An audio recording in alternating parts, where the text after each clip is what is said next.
Hello, my lovelies. Welcome back to Allotment of the Dead. I'm Jason, and today I'm going to try and prepare this little polytunnel behind me, which has got most of my chilies in it, ready for me to basically show you around tomorrow. Needs a good weeding. I haven't done it probably for a couple of weeks, so this will probably give you an idea as potentially how long, in terms of upkeep, something like this might take. So I'll set this up on a tripod and hopefully maybe try and put you in fast forward, and we'll figure out how long it actually takes, because I've never really timed it. So let's give that a go. See you in a minute.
Okay guys, that took me about 37 minutes or so, just to basically go around on my hands and knees and my kneeling pad.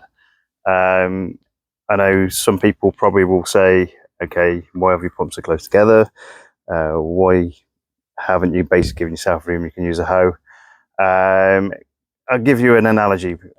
Imagine you spent probably best part of 3-4 months raising a really kind of nice super hot chili, the only one that's germinated out of probably about 8 seeds, and you've got to the stage where you've put it in the ground, and it's a lovely plant. It needs a long growing season because it's a super hot chili, and you get the hoe out, doing a bit of weeding around with the hoe around your plants, and you make that stupid mistake and chop your plant in half.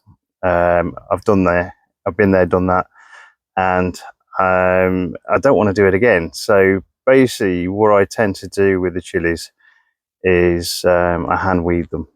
So hands and knees is the way to go for this.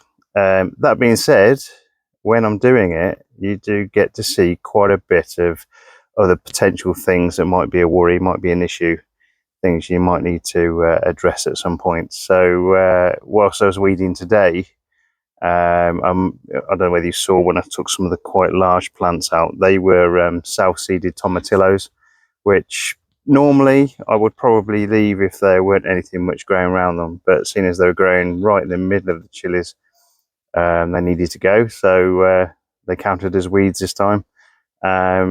but in the main, I think majority of the things were kind of annual weeds. Horsetail, the dreaded horsetail, something you'll probably never get rid of, and basically things that are relatively simple to remove. I didn't even wear gloves this time, which is probably a mistake, although there wasn't any nettles. There is a few nettles in the other polytunnel, nothing so far in this one. But what I did notice is a few patches, a few areas which I am definitely a little bit concerned about. So I'll just let you have a look at seeing what I saw as I was going around. So in the video that I posted about the pests and ants, that was, let me see if I can zoom in on this beautiful fine soil that the ants have made for me, as well as these nice 3 dead plants. But going around at the back of one of the areas that I was weeding, there was another ant's nest that I've managed to basically, as I was pulling out some of the weeds, I've disturbed them, so I'm hoping they won't cause any trouble now. And then I've got this lovely little heap here.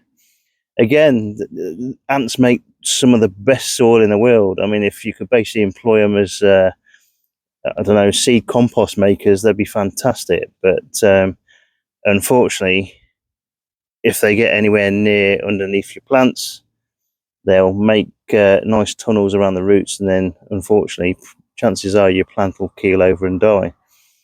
But again, I've gone past this one. I don't want to disturb this this nest. I know it's red ants. I've seen a couple of red ants near it, and I haven't so far been able to get rid of them in any way, shape or form.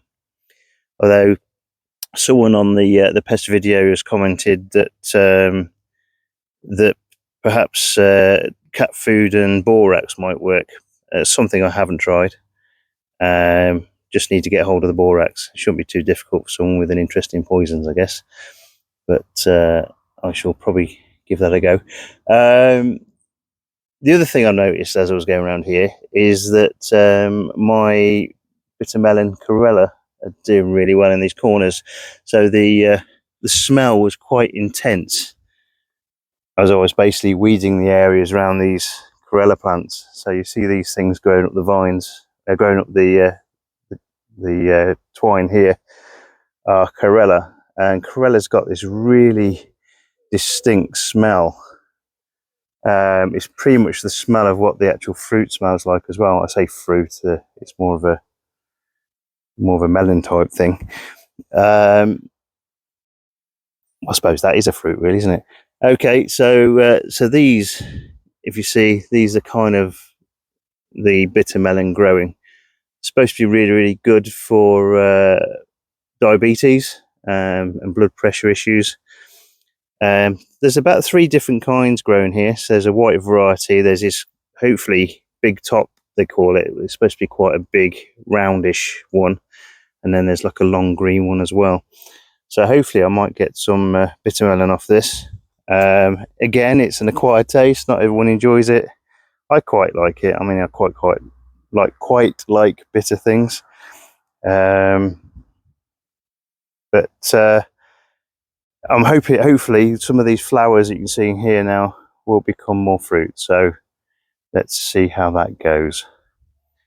Okay, so that's all for now. Let me leave you with one more plant quiz before we go. So we've got a nice tub here with a plant growing in it.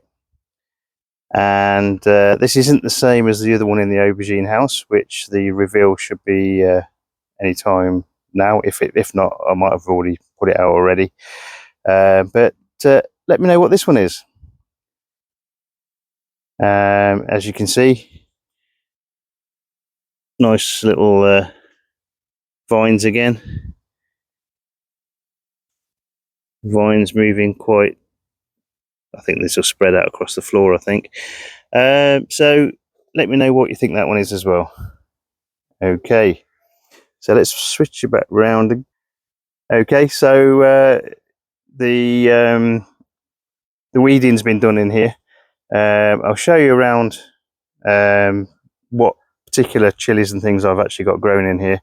There is about probably between 40 and 60 different varieties growing in this polytunnel at the moment.